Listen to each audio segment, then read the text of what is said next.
Now, Imran Khan is in a very dire situation. He's being held in prison. What they have in mind for Prime Minister Khan?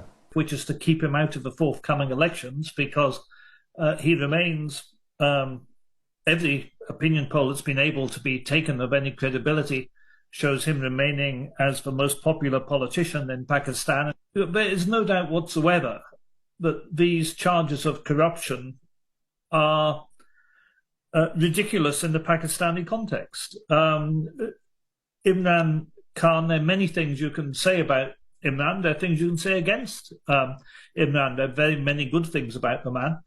But one thing he is not is corrupt. This is a man who has actually given the majority of his personal wealth to found 3 hospitals in Pakistan.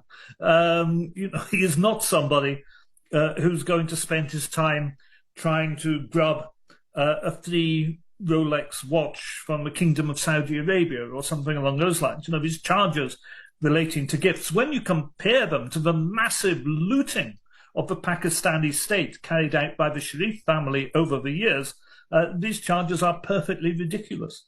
Now, we both remember the time when Imran Khan was never out of the newspapers in Britain, not just as a politician, but as a former playboy, as a wonderful ace cricketer, as a personality, a celebrity.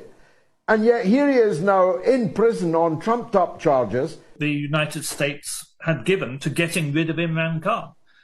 And of course we have to remember why. He not only campaigned against drone operations in Pakistan, he stopped drone operations in Pakistan, and he stopped American military operating out of Pakistan. He moved to get his oil supplies from Russia instead of from the Gulf states, and moved to stop paying for oil in dollars. He refused to back motions at the United Nations supporting the United States position on Ukraine.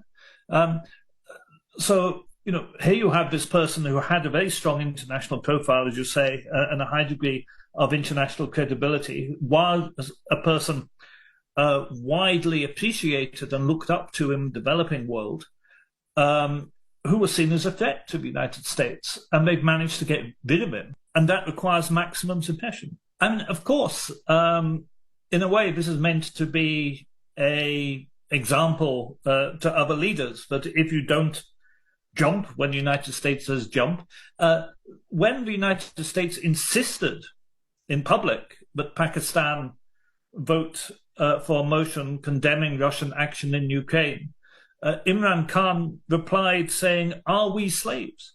Are we slaves?"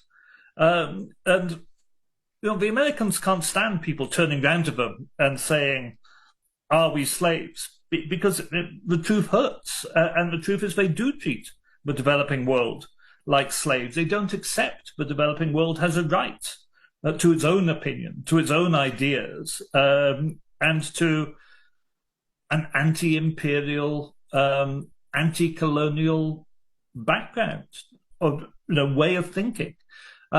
So I think there are deep lessons here in the treatment of Imran.